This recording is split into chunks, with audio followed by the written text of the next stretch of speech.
So you thought it would last forever, didn't you? The betrayal, the heartbreak, the whispers behind your back, the masks they wore so well. You thought the pain had permanent residency, that the shadows would stay, that the weight wouldn't lift. But here's the twist. Nothing built on lies gets to stay standing, not for long. There's a limit to how far the illusion stretches before it snaps, and when it snaps, oh, it shatters. Loud, violent, inevitable.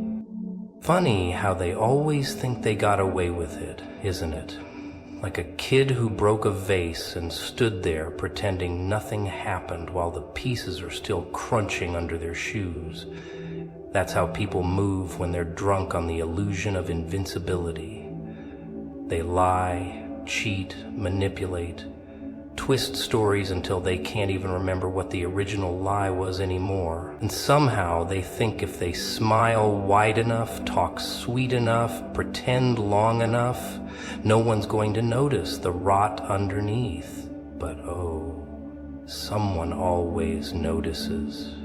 Maybe not when they expect, maybe not in the way they fear, but the truth, it waits, it lurks. It bides its time like a shadow with a grin, ready to expose what was never real to begin with. Because here's the thing, they build these castles on sand, on lies, on illusion, on charm, without character. And they think it's solid, permanent, eternal. They decorate it with followers, likes, applause, attention. Oh, they love that part. They dance on the stage and call it reality. But every stage has a trap door. Every lie adds weight. And eventually what they've built starts to crack, starts to lean, starts to creak. And the ones watching, they don't even have to push. They just wait. Because what's fake never stands forever. It can't. It wasn't made to. Truth doesn't need a spotlight, it just needs time. And time, well, time is a ruthless little thing. See, the ones who lie the loudest are usually the ones running from the quietest truths. They talk so much, hoping no one hears the silence underneath. But silence is patient. It doesn't need to scream to be heard. It just waits for the lies to pile up high enough to bury their own builders. And when that collapse comes, it doesn't whisper. It roars. It tears down every mask, every facade, every carefully rehearsed performance, and all that's left is rubble and the memory of what they pretended to be. And that's justice. Not the courtroom kind, not the scripted kind, the kind that doesn't need permission, the kind that walks in when the curtain falls and the crowd stops clapping. People think if no one calls them out, they've won. They think if the lie survives long enough, it becomes truth. But there's no such thing as a permanent illusion. Not in a world where truth is wired into everything. So they keep running their show, keep playing their parts, keep fooling the crowd. But deep down, they know, they feel it. That ticking, that pressure, that subtle shake under the surface, because even they know nothing fake can last. And when the end comes, it won't ask. It won't knock. It'll just pull the plug, delete the scene, remove them from the story like they were never written in ink to begin with. Just pencil, smudged and erased. And you watch it happen. You've seen the cracks. You heard the whispers behind the applause. You knew something wasn't right, but you didn't chase it, didn't try to fix it. You let it unfold, because the truth doesn't need defense, it just needs exposure. And when it finally shows up, oh, it burns. Not with fire, but with clarity. And clarity is something liars fear more than anything. Because clarity doesn't argue, doesn't fight, it just reveals quietly, brutally. So when it all comes crumbling down, when the illusion fades and the performance is canceled, it's not revenge, it's balance. It's what happens when you build too high on foundations that were never real. It's what happens when people confuse performance with purpose, when they think charm can cover character, when they believe they can outsmart reality. But truth is undefeated. It's slow, sure, silent even, but when it shows up, it doesn't miss. It doesn't hesitate, it just walks in and flips the whole table. And that beautiful little mess they thought no one saw, it's center stage now, fully lit, no shadows left to hide in. So they vanish. One by one, slowly or all at once, like dust shaken from a dream, and people look around, confused, like, where did they go? What happened to them? And the answer's simple. What's built on lies always collapses. Truth doesn't beg to stay. It just watches and waits and smiles when the tower falls on its own. It's cute, really, the way they laugh at you when you say, I know something's coming, the way they roll their eyes, scoff, throw out their tired little lines. If something was going to happen, it would have happened already. Oh, how predictable they are. Always so loud in the silence, so confident in the pause. They mistake the stillness for permission. They confuse the delay with a dead end. But what they don't know, what they'll never understand, is that real power doesn't rush. Justice doesn't operate on their schedule. No, no, no. It watches. It waits. It circles the block a few extra times just to let them get comfortable. Because the longer the delay, the deeper the strike.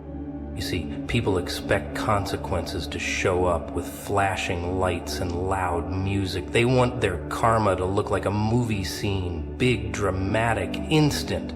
But the real thing, it's quiet, surgical, precise. It's not some sloppy explosion. It's a slow leak in their foundation. It's a delayed reaction designed to hit when they're most certain they got away with it. They think they're safe because nothing happened yet. And that word yet, that's where all the magic, that's where justice keeps its secrets, tucked right behind the pause, right between the smirks and the shrug. They're out here playing checkers, making messy little moves and thinking they're 3 steps ahead. But justice? Oh, justice plays chess in the dark. And every move is already made before they even realize the board's changed. They think silence is weakness. They think peace means permission. They think because you didn't react, you didn't notice. But what they don't realize is you don't need to react when you already know the end of the story. You just watch it play out like a rerun. You've already seen letting the scene unfold exactly how it's supposed to. Right on cue. And when it finally hits, oh, it doesn't knock. It breaks the door off the hinges. Because that's the thing about divine timing. It doesn't forget. It doesn't lose track. It's not late. It's just lining things up, like a storm slowly building behind the clouds, waiting for the perfect moment to crash through. And when it does, it doesn't just erase what they built. It rewrites the whole chapter. The applause stops. The lights go out, the curtain drops, and they're left there, blinking in the dark, wondering how it all slipped away. But you saw it coming, you felt it, that weight in your chest, that little whisper saying, just wait. And that's the thing they'll never understand. You were never waiting for them to change. You were waiting for the timing to hit. You were never stuck. You were just still. Still doesn't mean blind. Still doesn't mean weak. Still means aligned.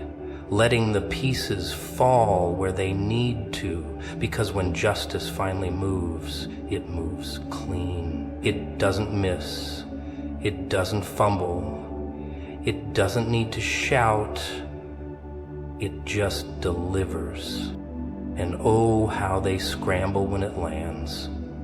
Watch them try to backpedal, twist the story, rewrite the past. They'll act like they didn't know, like it's all some misunderstanding. But deep down, they always knew. They knew they were playing with fire, but they were too entertained by the flame to notice it was already spreading. And now, they want sympathy, a second chance, a rewrite. But there are no rewrites when the delay was the warning. The silence was the signal. The fact that nothing happened yet was never safe. It was a setup.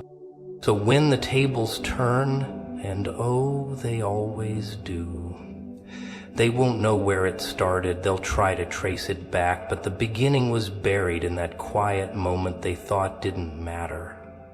That one choice, that one lie, that one smirk. And now it's unraveling, slowly, steadily, deliberately, because payback isn't about anger. It's not about revenge. It's about rhythm, about timing, about letting people walk far enough into the illusion that when the floor finally drops out, they fall all the way through. And you'll still be standing, calm, quiet, unmoved, because you knew the silence wasn't empty. It was building something. It was loading. It was calculating. And now it's executing. Not loudly, not messily, but with surgical, unstoppable precision. The kind they never saw coming because they weren't patient enough to wait for it. But you were. You always were. They always think when something leaves, it means something's wrong. When someone exits, when doors close, when numbers drop, when faces change, they panic. They beg, plead, chase after what's walking away like it's oxygen, because to them loss is terrifying, it's failure, it's punishment. But what they never ask is, what if the vanishing act is divine? What if the subtraction is the blessing? See, most people are addicted to presence. They need things to stay. People, patterns, pain even. They'll hold on to it like a lifeline just because it's familiar, just because it's loud. But noise isn't peace. Closeness isn't loyalty. And not everything you lose was good for you. Not everyone who left was meant to stay. There's a whole lot of poison out there dressed in perfume. And just because it smiled at you doesn't mean it had love in its eyes. Some things are removed to keep you breathing, to keep you sane, to keep you standing when everything else wants to see you collapse. But it doesn't feel like that when it happens, does it? It feels like betrayal, like rejection, like punishment. You start asking the wrong questions. Why me? What did I do? Why did they change? But they didn't change. They revealed. And what was revealed was never yours. It was a mask, a costume, a guest overstaying their welcome. And now the universe is doing spring cleaning, sweeping out the liars and the manipulators and the secret wishers of your downfall. And you're over here grieving the garbage like it was gold. That's the trick they played. That's the illusion you believed. And the longer you beg for it to come back, the longer you delay what was meant for you. Because something can't be deleted unless it's standing in the way of what's next. It's not revenge, it's replacement. And replacements don't enter chaos, they enter clean space. Space you're too scared to clear out because you think lonely means empty. It doesn't. It means sacred. It means quiet enough for clarity to speak. But most people can't sit in that quiet. They fill it with echoes, with old conversations, with ghosts of people who were never really there in the first place. You don't need more noise. You need absence. Absence of drama, absence of deception, absence of weight that was never yours to carry. Funny thing is, when something's removed, your first instinct is to fix it, to chase it down, to reattach the cord even though it's sparking in your hand. But not everything that breaks is broken. Some things crack open to let you see inside. And once you see what was underneath, you can't unsee it. You shouldn't unsee it. You should let it go. Let it rot on its own. Let the deletion do its job, because deletion is a decision, not yours, not theirs. Something higher, something sharper, something that doesn't need your understanding to execute its plan. But they'll tell you you're being cold, that you've changed, that you're being too harsh, too distant, too disconnected. Let them talk. Let them spin their little stories. People fear what they can't manipulate anymore.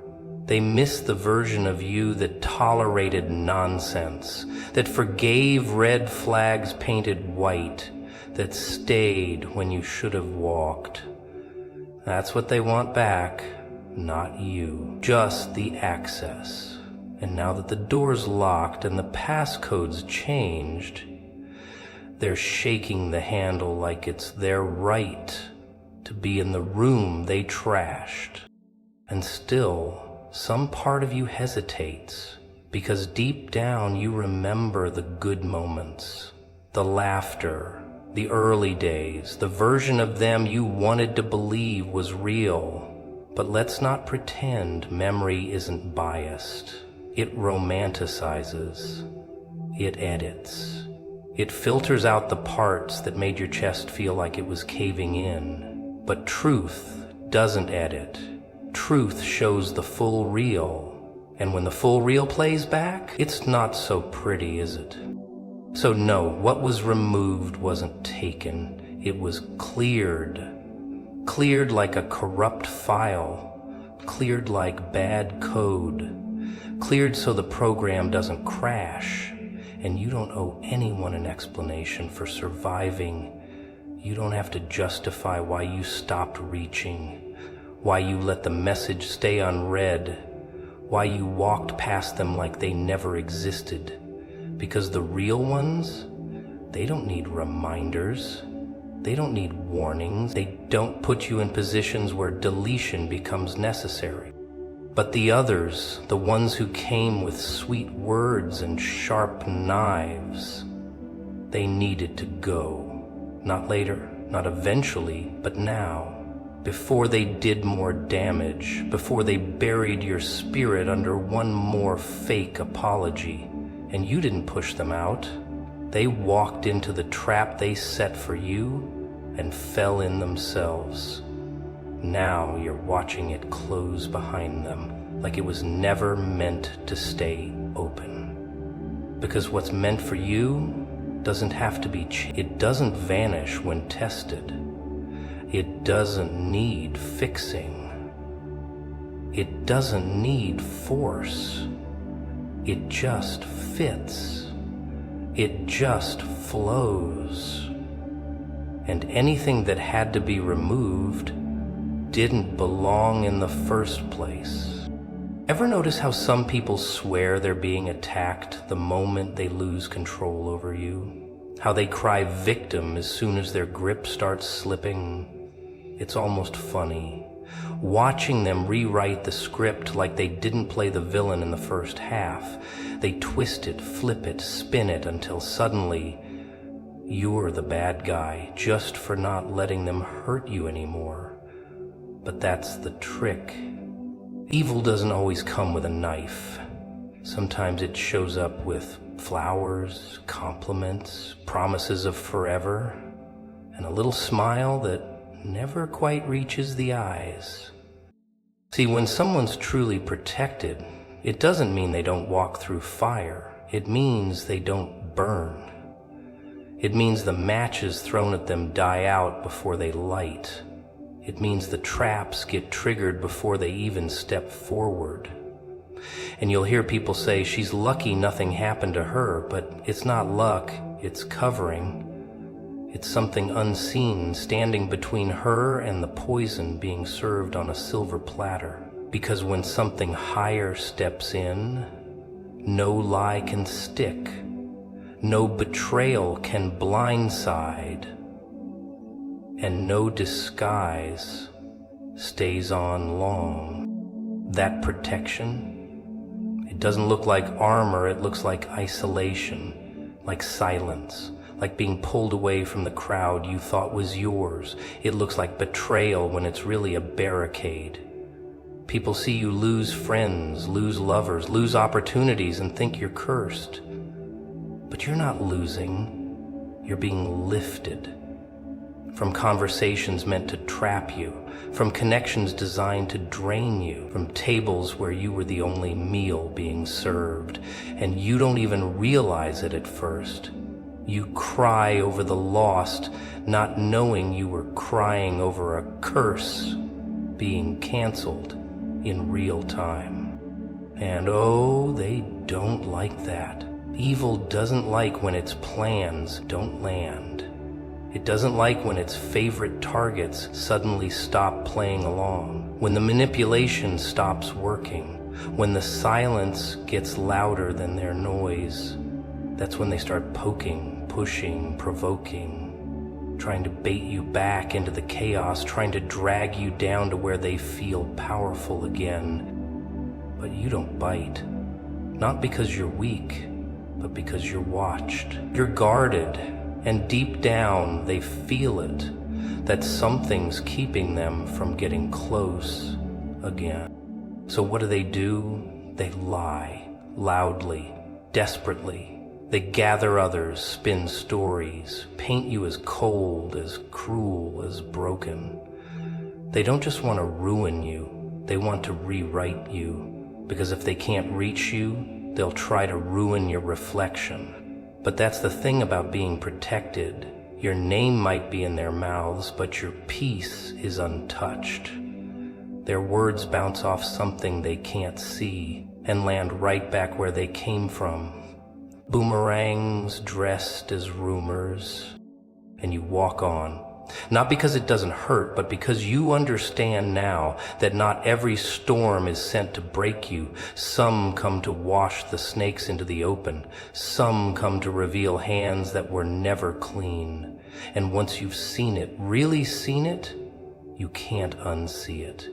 You start hearing the hiss behind the compliment, the motive behind the smile, the trap behind the touch. And every time you walk away from it, it gets louder. Not to you, to them, because they know they've lost access.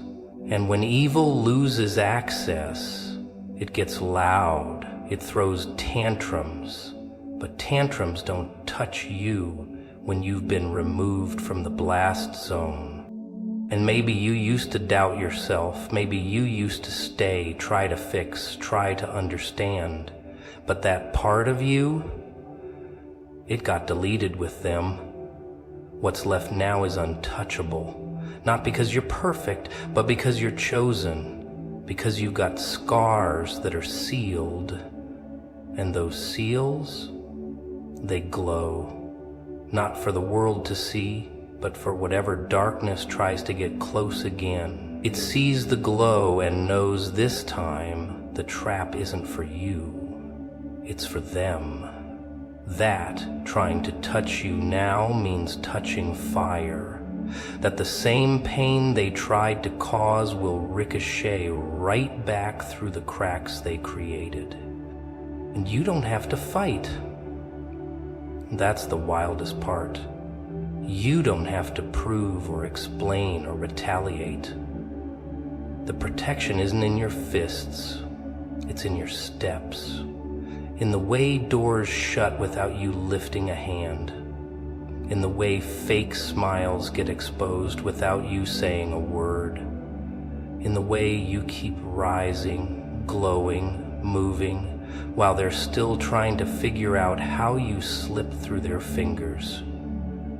But you didn't slip. You were pulled, you were lifted, you were rerouted away from destruction before it wore your name like a mask. And now you see it all for what it is. And now they can't stand that you're still standing. Some people think being protected means glowing in the light, untouched by trouble, walking through life like a saint in a glass case, untouchable, untested, but that's not how it works. No, the ones who are really protected, they've seen things. They've been face to face with the fire. They've danced with devils disguised as lovers, friends, family. They've had knives handed to them with sweet smiles, been told to rest while someone plotted over their dreams. And yet, they're still here, standing, breathing, watching the wreckage behind them and knowing somehow they walked out clean. See, true protection isn't about avoiding the storm. It's about surviving what should have taken you out. It's about walking through the chaos and coming out with your soul intact. You think that's luck? That's not luck. That's strategy from a higher level. That's divine interference dressed as heartbreak. That's late replies, missed calls, canceled plans that kept you from being in the wrong place at the wrong time. That's betrayal that broke your heart just enough to make you leave before the poison set in. And people call it coincidence, timing, karma, but deep down, they know, they feel it. Something's watching over you, something's blocking what was never meant to reach you. You ever notice how the worst people never stick around in your life for long? They might creep in, sure. They might charm, pretend, play the part, but eventually they crack. Not because you exposed them, but because the mask starts melting. That protection, it doesn't need to shout. It just turns up the heat until false faces slide right off. And once they do, you're not even mad, just awake. Like you've seen the movie before. You know the script. The setup, the betrayal, the exit, and this time, you saw it coming. You knew it would fall apart. Not because you're paranoid, because you're protected. And don't expect applause for that. Most people won't see it. They'll say you're cold. Too guarded, too suspicious, but that's because they've never had to learn the difference between a smile and a snare. You have. You learned it the hard way, through bruises no one could see, through laughter that felt like daggers, through nights where you questioned your sanity while others clapped for the one who was quietly cutting you to pieces. But you didn't stay broken. You got quiet. You got smarter, and most of all, you got covered, shielded, not from life, but from death in disguise. And oh, they tried, didn't they? The ones who wore love like a mask. They tried to get in, they studied your softness, your silence, your heart, thought it was a weakness, thought if they moved slow enough, smiled sweet enough, they could slide under the radar. But the problem is, radar wasn't yours to control. That protection, it's programmed to detect deception. Doesn't matter how subtle the lie, doesn't matter how gentle the manipulation. It catches the glitch, it feels the shift, and just like that, zing, the connection breaks. The bond dissolves, the access gets denied, and they're left blinking, wondering what just happened. They'll say you changed, that you ghosted, that you're heartless, but deep down, they know they triggered something bigger than you, something that doesn't play about your peace, something that's been keeping count even when you tried to forgive, tried to stay, tried to explain away the red flags like they were just warnings, not flashing neon exit signs. And now, finally, you listened, you walked, and they felt the shift, not in your voice, not in your tone, in the energy, the access they had to your mind, your emotions, your presence. It vanished. And not because you shut the door, because the door itself disappeared. You don't need to announce you're protected. You don't need to post about it or prove it. Your peace will say it for you. The way you stop reacting, the way you stop explaining, the way you stop begging for clarity from people who benefit from confusion, and slowly they all start to fall away. Not because you pushed, but because they were never meant to stay. They were distractions, tests, lessons. And once you passed the class, the characters left the stage. Now when people come close, you feel it faster. The energy's off, the timing's wrong, the smile doesn't match the eyes, and you don't even need to know why. You just step back, you just let them go. No drama, no confrontation, just absence. Because when you're protected, you learn that the safest place to be is out of reach. Not hidden, not afraid, just unreachable to what isn't aligned. And that's not being guarded, it's being guarded for by something bigger, smarter, quieter, something that doesn't miss when it's time to delete what was never designed to reach your future.